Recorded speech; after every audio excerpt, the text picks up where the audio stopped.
여러분, 곤충학자 중에 이 개미를 연구하는 사람이 있었습니다. 이 개미를 이분은 연구하는데 그냥 이렇게 연구한 게 아니고 자기 집에서 직접 이 개미들을 놓고 개미들이 어떻게 활동하는지를 아주 세밀하게 관찰을 해보았습니다.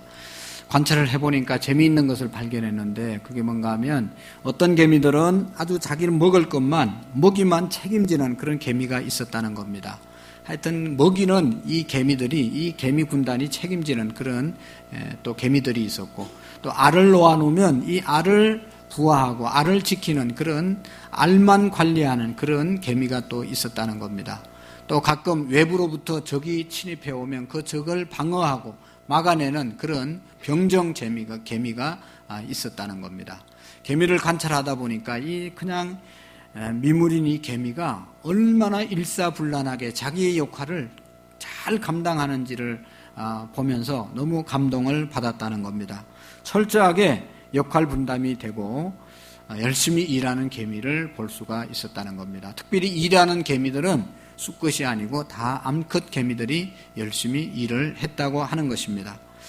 수컷 개미는 뭘 했냐? 번식을 위해서 필요한 만큼 만들어지고 짝짓기가 끝나고 나면 바로 죽어버리는 것이 바로 이 수컷 개미라고 했습니다.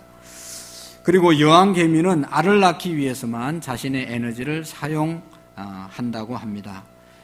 또 외부에서 개미를 이렇게 집어넣어 보아도 외부에서 들어간 개미도 금방 그 안에 들어가면 자기 역할을 이렇게 찾아서 먹이를 준비하든지 알을 보호하든지 아니면 외부로부터 오는 적을 방어하는 그런 일을 하든지 철저하게 이 개미가 순식간에 자기 역할을 찾아서 하게 되었다는 것입니다. 여러분, 이 개미들은 자기 역할을 잘 감당하는, 또 자기 책임을 잘 감당하는, 더 거창한 말로 말하면 자기 사명을 잘 감당하는 그런 곤충이 개미였다고 하는 것입니다.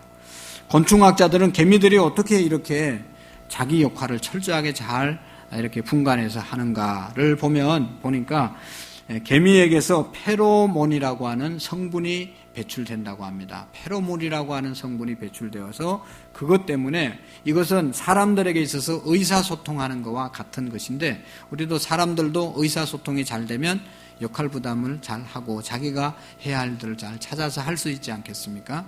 그런 것이 있기 때문에 개미들은 자기 역할을 잘 찾아서 잘 이제 감당한다는 겁니다. 제가 이 이야기를 읽으면서 깨닫게 된 것은 성경에 보면 잠언서에 개미에게 가서 배우라 그런 이야기가 있거든요. 우리 보고 개미에게 좀 배워라 그런 얘기가 있어요. 얼마나 자존심 상해. 만물의 영장이 개미에게 가서 배워라. 개미는 두령도 없고 또 감독자도 없지만 자기 일들을 잘 해내는 그런 곤충이 개미라는 것입니다. 정말로 우리가 개미를 통해서 배울 수 있는 것은 자기의 역할, 자기의 사명, 자기가 감당해야 될 목, 우리가 얼마나 감당하고 있는지를 한 번쯤은 돌아볼 필요가 있다고 생각을 합니다. 사랑하는 성도 여러분, 우리는 이 세상을 어떻게 살아가고 있습니까? 아마도 오늘 아침에도 또 이 자리에 오면서 식사를 하고 오신 분도 있고 또 여러 가지 일 때문에 안 하고 오신 분도 있지만 어쨌든 우리가 다 먹고 삽니다. 물어봅니다. 왜 먹습니까? 라고 물으면 세상의 사람들은 당연히 살기 위해서 먹습니다. 살아야 되기 때문에 먹습니다. 이렇게 얼마든지 말할 수가 있습니다.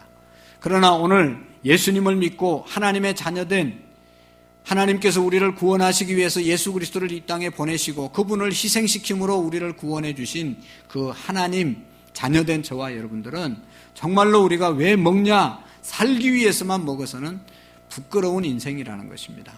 우리가 먹어야 살지만 또 먹고 살아야 되지만 단순히 살기 위해서 먹는 그런 인생은 별로 의미가 없다는 것을 우리가 알고 있습니다. 사랑하는 성도 여러분, 우리는 이 땅 가운데서 살게 하신 그 하나님의 일, 그것이 우리에게 있다는 것을 우리가 깨달을 수가 있습니다. 이 땅에 존재하는 모든 것들은 다 나름대로 사명이 있고 역할이 있기 때문에 이 땅에 하나님께서 생명을 살려두신다고 볼 수가 있습니다. 바깥에 여러분 풀 한 포기, 바깥에 나무 한 그루 다 의미가 있고 다 자기 역할이 있는 것입니다. 나름대로 자기의 사명을 다 하면서 존재하고 있는 것입니다. 여러분, 이 교회 안에 있는, 예배당 안에 있는 여러 가지 집기들이 있잖아요. 이거 필요하기 때문에 이곳에 나눴지, 필요 없으면 다 갖다 치우는 것 아니겠습니까? 여러분, 안 믿는 사람들, 하나님 안 믿는 사람, 하나님 없는 사람들에게는 삶이 우연일 수 있고, 하지만 하나님을 믿는 사람들의, 하나님께서 우리의 생명을 주관한다고 믿으면 생명 있는 생명을 우리가 갖고 살아가는 우리들은 우연히 사는 것이 절대로 아닌 것입니다. 하나님께서 꼭 필요하기 때문에 필연적으로 존재하는 사람들이 그리스도인임을 우리가 잊어서는 안 될 줄로 압니다. 오늘 우리가 무엇을 위해서 살아야 합니까? 또 우리의 사명은 무엇입니까? 오늘 성경을 통해서 사도 바울이 하시는 말씀을 통해서 우리의 사명을 깨닫고 정말로 우리의 삶에 대한 다시 한번 사도 바울의 인생관을 통해서 도전을 받는, 은혜를 받는 시간이 될 수 있기를 바랍니다. 오늘 성경에 보면 사도 바울이 이제 3차 전도, 1차 전도여행, 2차 전도여행, 3차 전도여행까지 다 마치고 마지막 이제 자기를 파송한, 자기가 처음 이제 신앙을 가졌던 그 예루살렘 교회로 돌아갑니다. 예루살렘으로 올라갑니다. 오늘 22절의 말씀, 이제 거기 보면 22절에 보면 보라 이제 나는 성령에 매여 예루살렘으로 가는데, 이제 예루살렘으로 가게 되었습니다. 그런데 그곳에 가면 무슨 일을 당할는지 알지 못한다, 그런 말씀을 합니다.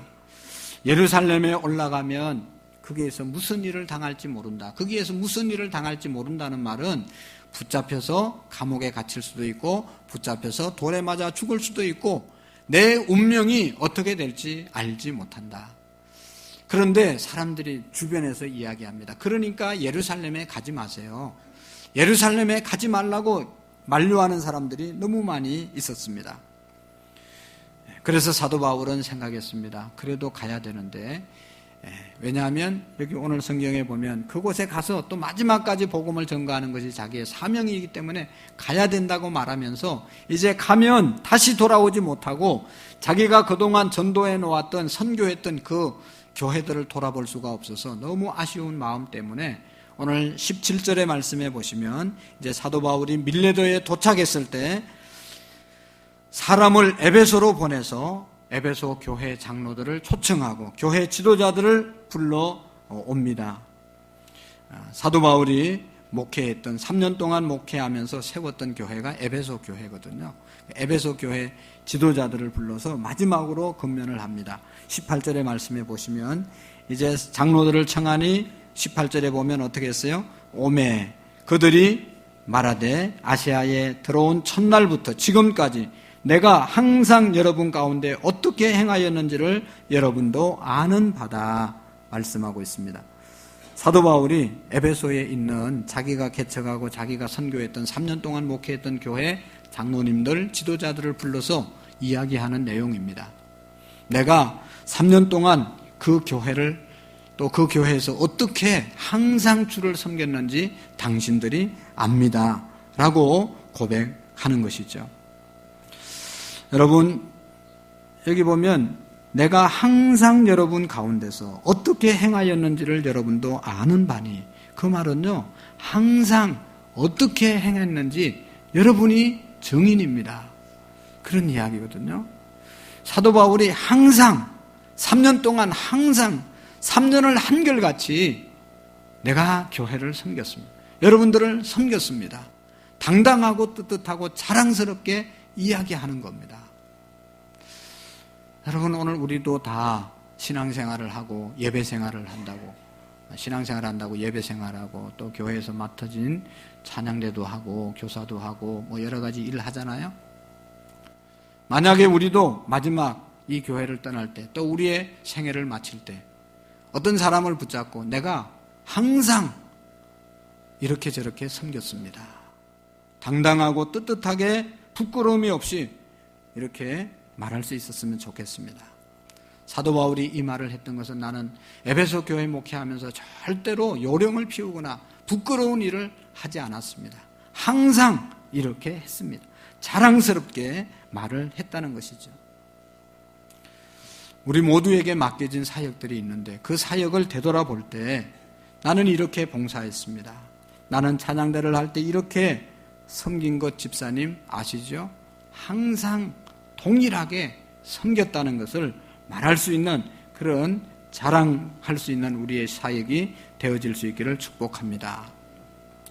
여러분 어떻습니까? 항상 동일하게 내가 섬기고 있습니까? 여러분, 내가 맡은 일을 감당하기 위해서 내가 어떻게 기도하고 봉사하고 마음 썼는지 당신이 아시잖아요. 라고 말할 수 있으면 얼마나 좋겠습니까? 당당한 사역자들이 될 수 있기를 축복합니다. 여러분, 사도 바울은 그러면서 이야기합니다. 내가 거기 이제 18절 말씀해 보세요. 모든 겸손과, 사도 바울은 겸손하게 모든 일을 처리했다는 겁니다. 교회를 섬기되 성도들을 섬기되 겸손한 마음으로 성도들을 섬겼다는 겁니다. 여러분, 우리도 이렇게 말할 수 있습니까? 오늘 찬양대 너무 잘하셨는데 겸손하게 항상 나는 찬양했다 라고 말할 수 있었으면 좋겠습니다. 나는 겸손하게 사역했다. 나는 겸손하게 섬겼다. 여러분, 겸손이라는 게 뭡니까? 겸손하면 나는 못해요. 나는 안 해요. 겸손한 것 같죠? 나는 몰라요. 대단히 겸손한 것 같지만 대단히 큰 교만일 수 있습니다. 하나님이 다 알게 하셨는데도 모른다고 하고 할 수 있는데도 못한다고 하고 이게 얼마나 큰 교만입니까? 사랑하는 성도 여러분, 우리는 진정한 겸손은 예수님을 닮는 것이죠.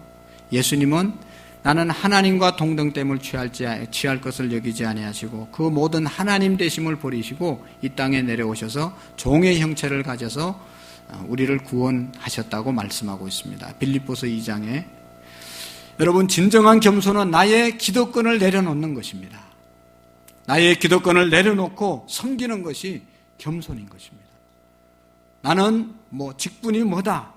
그래서 그 직분을 내가 주장하거나 그 직분을 통해서 힘을 발휘하려고 하는 그것이 겸손이 아니잖아요. 겸손은 내가 이런 위치에 있지만 그 자리에 있지 않고 내려와서 겸손하게 섬기는 것이 바로 진정한 겸손인 것입니다. 남을 존중하고 자기를 내세우지 않고 주장하지 않는 태도, 이것이 바로 진정한 겸손인 것입니다. 사도 바울은 이렇게 겸손하게 자기 일을 충실하게 섬긴 것 장로님들 아시죠? 라고 말할 수 있었던 것입니다. 우리 교회 지도자들도 보면 또 사역하시는 분들도 보면 얼마나 겸손한지 모릅니다. 남을 정죄하거나 비판하지 않고 자기의 기득권을 주장하지 않고 언제나 겸손하게 섬기는 모습을 볼 수가 있습니다. 오늘 우리 모두가 지도자들에게 가져야 될 가장 중요한 성품, 그것은 바로 겸손인 줄로 압니다. 여러분, 아무리 훌륭한 지도자다 하더라도 교만해지는 순간 거기에서 끝나는 것 아니겠습니까?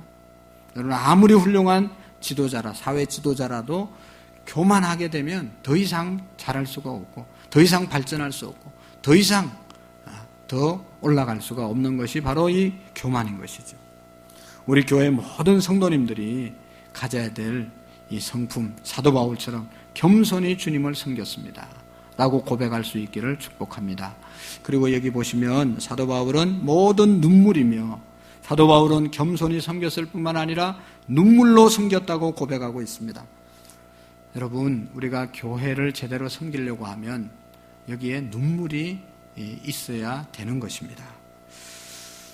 교회를 섬긴다고 말하고 또 주님을 섬긴다고 말했지만 진정으로 뜨거운 눈물을 흘려보지 못한 사람은 진정으로 섬겼는가 하는 것에 대해서 다시 한번 깊이 생각해 봐야 합니다.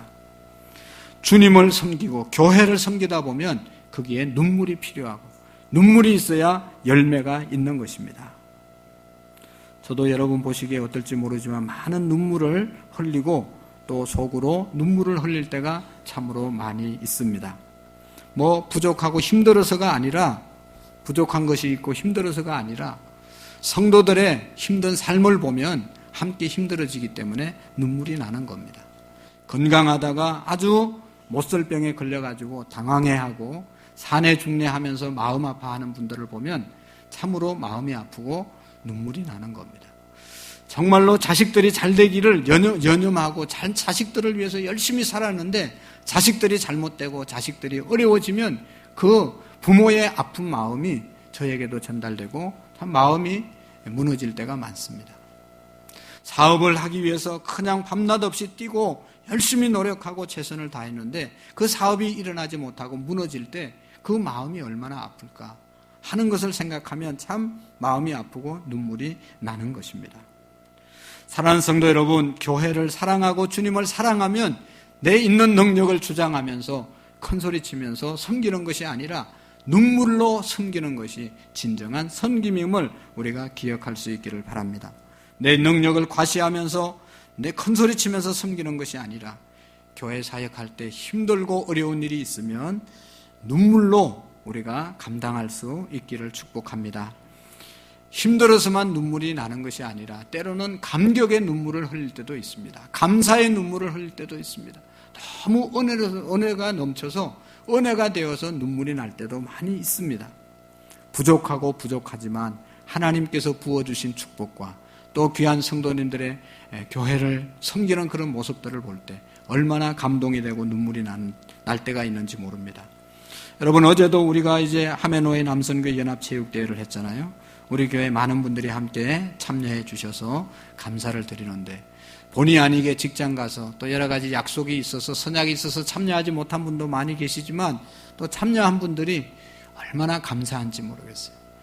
온갖 것을 정성을 다해서 준비해서 또 와서 함께 나누게 되고 교제하고 그 속에 사랑을 나누는 그런 모습을 보면 서로를 위하는 모습을 보면 마음에 감동이 되고 눈물이 날 때가 한두 번이 아닙니다. 어제는 세상에 이런 일이 있었습니다. 세상에 이런 일이. 교회에서 며칠 동안 간식을 이제 정성껏 많이 준비해서 가고 또 식사도 밥도 해서 가고 반찬도 다 준비해서 가가지고 열심히 먹었습니다. 맛있게 먹었습니다. 점심때가 되었습니다. 반찬도 펴고 간식도 펴고 다 폈습니다. 그런데 밥이 없는 거예요. 밥이 있어야 밥을 먹을 텐데 반찬만 있고 고기만 있고 밥이 없는 거예요. 밥이 어디 있냐고 막 사방 찾았는데 밥이 안 나오는 거예요. 방송을 했어요. 우리 밥 가져간 팀 있으면 교회에 있으면 우리 교회로 갖다 달라고 막 방송까지 했어요. 차에 있는가 싶어서 차량 운행한 집사님 이름 불러가면서 어디 있냐고 차에 키 달라고 막 방송했어요. 그래서 어떤 분이 밥 찾으러 차에 갔어요. 갔다가 없대요. 이 밥이 어디 간 거예요, 여러분? 그런데 여기저기 에서 공수를 해줘서 밥이 얼마나 맛있는 밥들이 왔는지 몰라요. 찰밥부터 시작해가지고 아주 도시락에 그냥 계란 들은 것까지 막 엄청나게 많이 갖다 줘가지고 우리 다 싸와서 여기서 남아서 먹은 거 집에 다시 싸갔잖아요. 더 중요한 것은 그 밥이 어디 있었겠어요? 차에 그대로 있었어요. 남자들은 좀 정신 좀 차리고 봐야 돼요. 밥 찾으러 갔다가 못 찾아서 오면 차에 그대로 있었다는데 없어요. 그러면서 와가지고 수컷 개미들은 아무 하는 일이 없다니까. 제가 개미 그 이야기를 읽으면서 아이고 어떤 장로님이 가서 봤다는데 그게 안 보이나 가지고 그래가지고 그냥 왔어요. 그래도 얼마나 감사해요. 없었기 때문에 더 맛있는 거 많이 먹었어요. 너무 감사한 일 아니겠어요? 매일 새벽마다 3시 50분이 되면 일어나서 새벽 차량 봉사를 하러 가시는 분이 계세요. 하루 종일 회사에서 근무하고 저녁 늦게 9시 넘어서 오셔가지고 또 새벽 3시 50분 되면 또 차량을 봉사해 주죠. 그 차를 타고 오셔서 또 기도하시는 성도님들이 계시고 얼마나 힘들겠어요, 여러분. 너무 감사하지 않습니까? 생각할 때마다 감동이 돼요. 제가 지난 노회 전에 그 장로님들 모임에서 설교해달라고 그래서 우리 교회 여러분들 장로님들 너무 수고 많으시죠. 교회 섬기면서 얼마나 수고 많습니까? 우리 교회 장로님은 새벽 3시 50분 되면 하루도 안 빠지고 일어나서 새벽 차량 봉사하고 가서 또 회사 가서 일하십니다. 여기 모인 장로님들 다 그렇게 교회 섬기시죠? 그러니까 조용해졌어요. 그렇게 안 섬기려면 다 사표 내라고 그러려고 하다가 그러다가 그렇게 그 이야기 했던 잘릴 것 같아서 얘기를 못했어요. 얼마나 감사합니까, 여러분? 지난 금요일에는 한 집사님께서 우리 교회 창문, 여러분, 전에도 한번 닦았는데 사다리차 불러가지고 거기에 타서 이렇게 닦았어요. 장비 동원해서 닦았어요.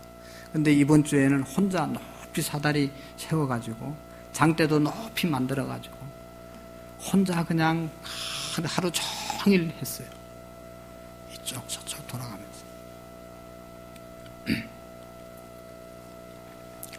교회를 이렇게 저렇게 사랑하는 성도님들의 모습을 보면 너무너무 눈물이 날 때가 많습니다. 이 큰 예배당을 우리 관리하는 사람 없이 우리 온 성도들이 토요일마다 관리하고 하는 것이 얼마나 귀하고 아름답습니까? 여러분, 힘들어서도 눈물이 나지만 감동의 눈물이 날 때가 한두 번이 아닙니다. 여러분, 우리가 신앙생활 제대로 하는 것은 눈물이 말라서는 안 되는 겁니다. 여러분, 눈물 흘려본 적이 언제예요? 눈에 그냥 포삭포삭 먼지가 나면 여러분 회개해야 되는 겁니다. 성도들을 바라볼 때 감사와 또 중보의 기도를 드릴 때마다 우리가 눈물이 있어야 되는 것이죠. 오늘 사도 바울은 내가 눈물로 섬긴 것을 너희들이 알 것이다 말씀하고 있습니다. 그리고 더 중요한 것은 시험을 참고 유대인의 관계로 말미암아 당한 시험을 참았다고 말씀하고 있습니다. 사도 바울은 에베소 교회 목회할 때 유대인들이 자기 민족들이 간사한 계략을 짜서 사도 바울이 잘못한 것 없는데 모함을 하고 힘들게 하고 그래서 핍박을 하고 그래서 사도 바울이 여러 번 매를 맞고 얼마나 어려움을 많이 당했는지 몰라요. 그래도 그것 때문에 낙심하거나 포기하지 않고 다시 일어나서 마지막까지 복음을 전가하며 에베소 교회를 세웠다는 겁니다. 참았다는 겁니다. 견뎠다는 겁니다. 여러분, 우리가 사역하면서 찬양을 하지만 찬양은 기뻐서 하는 거잖아요. 기쁘게 해야 되는 거잖아요. 근데 기뻐서만 찬양합니까? 어느 날은 힘들고 어느 날은 하기 싫고 어느 날은 그냥 죽을 만큼 교회도 오기 싫을 때도 있습니다. 그럼에도 불구하고 우리가 이것을 참고 사도 바울은 이것을 참고 주를 섬겼다고 말씀하고 있습니다. 오늘 우리가 맡겨진 교회 일이라도 하나님의 일이라도 늘 즐거워서만 하는 것은 아닙니다. 목사도 날마다 즐거워서만 하는 것이 아니에요. 힘들 때도 있고 낙심할 때도 있고 절망할 때도 있고 좌절감이 밀려올 때도 있지만 그러나 참고 주를 섬겼다.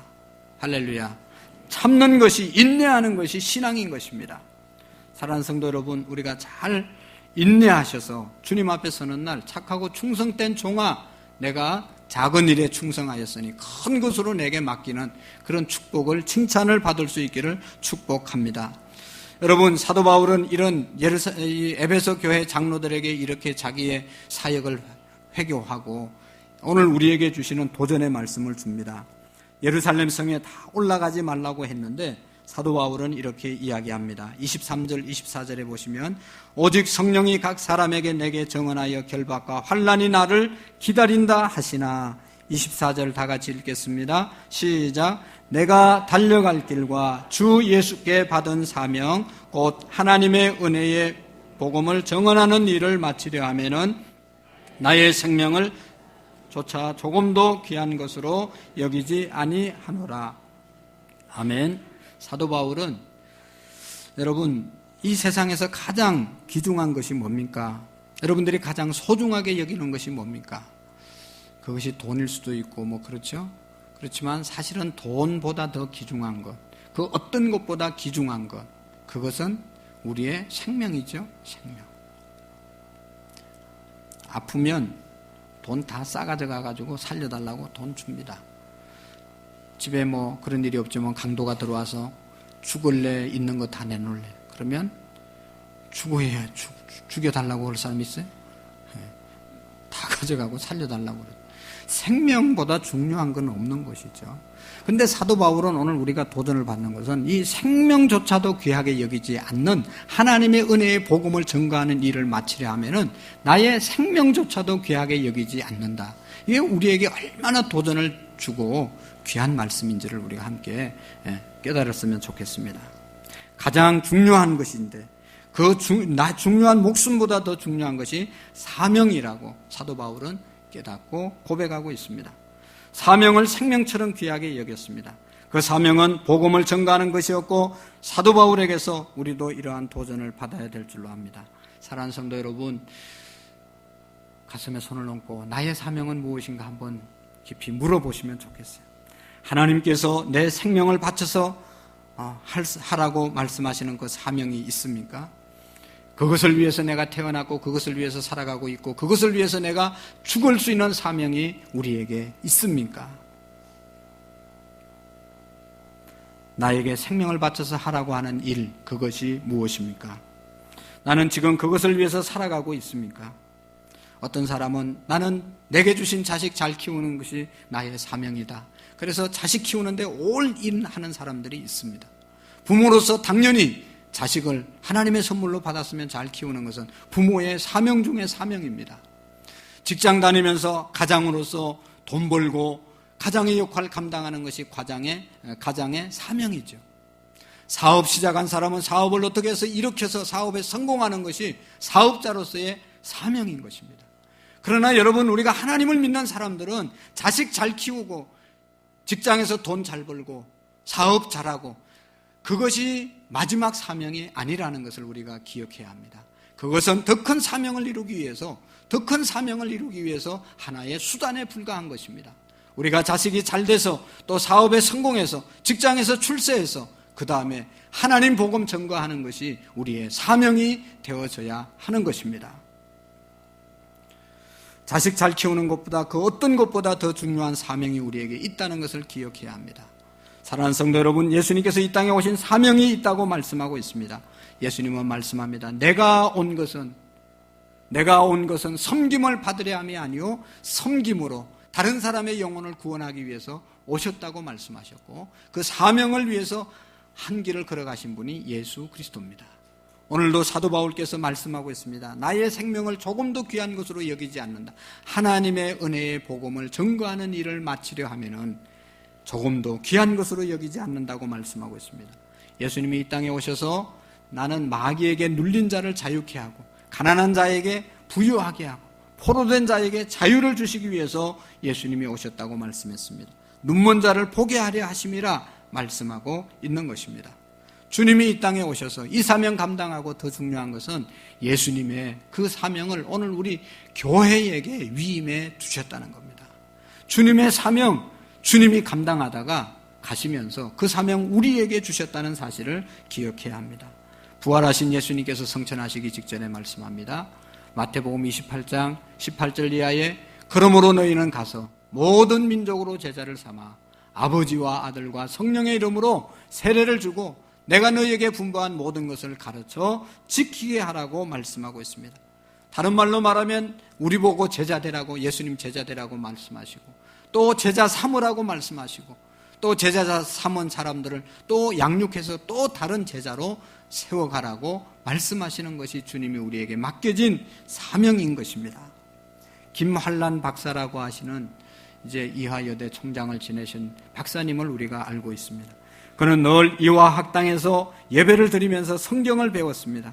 그런데 말씀을 들었지만 하나님의 존재가 믿어지지 않았습니다. 그래서 기도했습니다. 하나님, 제가 이렇게 해서는 사명을 감당할 수 없습니다. 하나님이 살아계심을 내가 체험하게 하시고 하나님이 살아계신 증거를 제게 보여달라고 기도했습니다. 3일 동안 작정하고 금식하면서 식음을 전폐하고 하나님께 기도했다고 합니다. 그런데 어느 날 하나님께서 3일째 되는 날 하나님께서 말씀하셨습니다. 한란아, 너는 지금 한국에 울부짖는 여성들의 울음소리가 들리지 않느냐? 한국의 여성의 교육과 계몽을 위해서 너는 일할 수 없느냐라고 하는 하나님의 음성을 들었다는 겁니다. 정말로 힘들게 살아가고 우매하게 살아가는 여성들을 위해서 네가 할 일이 있다 하는 하나님의 사명의 음성을 그가 듣게 되었습니다. 그래서 그는 말합니다.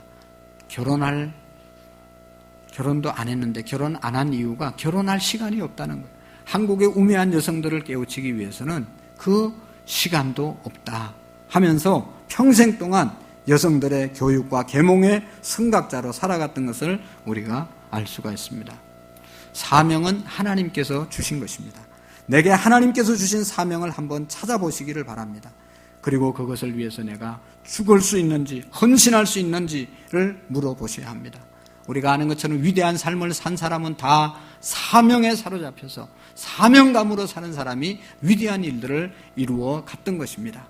내게 주신 하나님의 사명을 발견하고 그 사명을 위해서 부끄러움 없이 달려가는 후회 없는 우리의 인생이 되어질 수 있기를 축복합니다. 여러분, 아프리카를 선교했던 유명한 리빙스톤은 이런 이야기를 했습니다. 어느 날 선교하다가 갑자기 맹수들이 그를 덮쳐서, 사자가 자기를 덮쳐서 기절을 했습니다. 아, 이제 내가 죽었구나, 맹수의 밥이 되었구나, 죽었구나 하고 쓰러져 있다가 죽은 줄 알았는데 정신이 돌아왔어요. 일어나 보니까 사자는 어디 가고 없고 발톱 자국만 자기의 몸에 이렇게 남아 있었습니다. 그 상황을 보면서 유명한 말을 했습니다. 그게 뭔가 하면 사명자는 절대로 죽지 않는다, 그런 말을 남겼습니다. 하나님께서 나를 사자의 밥이 되지 않게 하신 것은 이 아프리카에서 아직도 내가 할 일이 있기 때문에 하나님이 살려두신 것이다, 그렇게 생각하고 아프리카에서 평생을 바쳤던 사람입니다. 오늘 우리가 왜 살고 있습니까?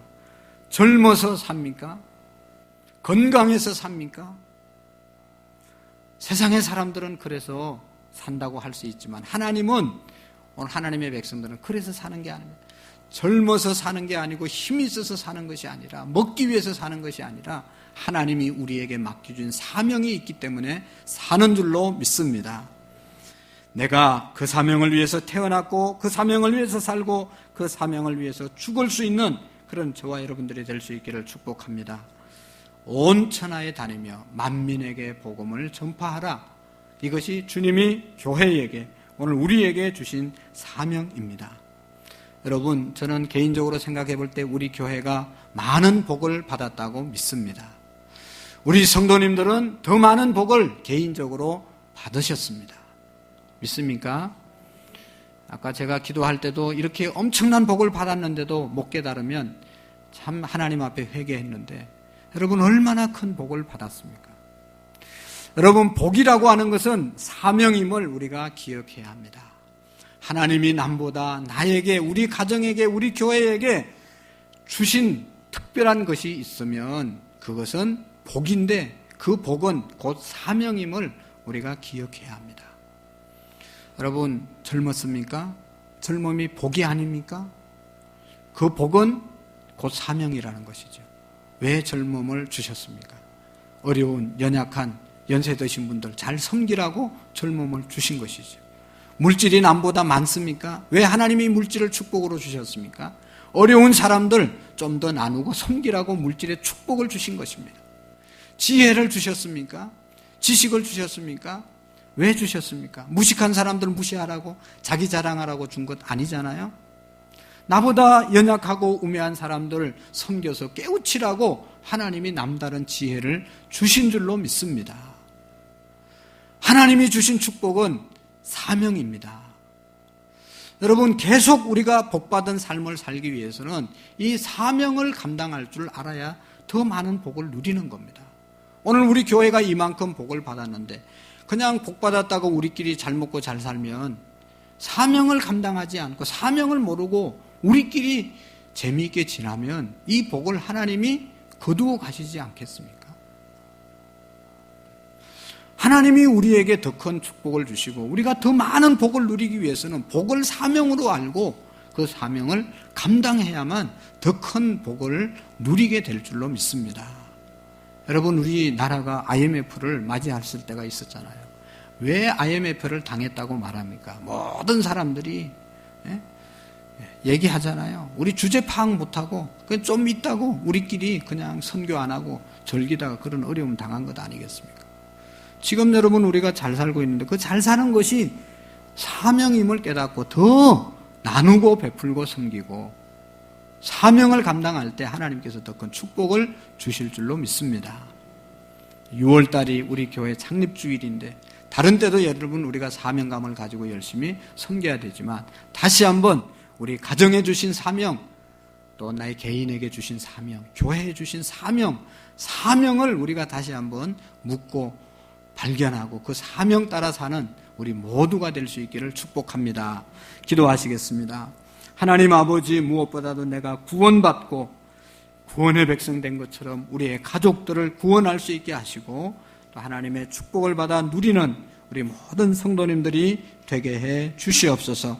사도 바울처럼 내가 달려갈 길과 주 예수께 받은 사명 곧 하나님의 은혜의 복음 전가하는 일을 마치려 하면은 나의 생명을 조금도 귀한 것으로 여기지 않은 것처럼 우리도 사명 따라 살아갈 수 있게 해 주시옵소서. 감사합니다. 예수님의 이름으로 기도하옵나이다. 아멘.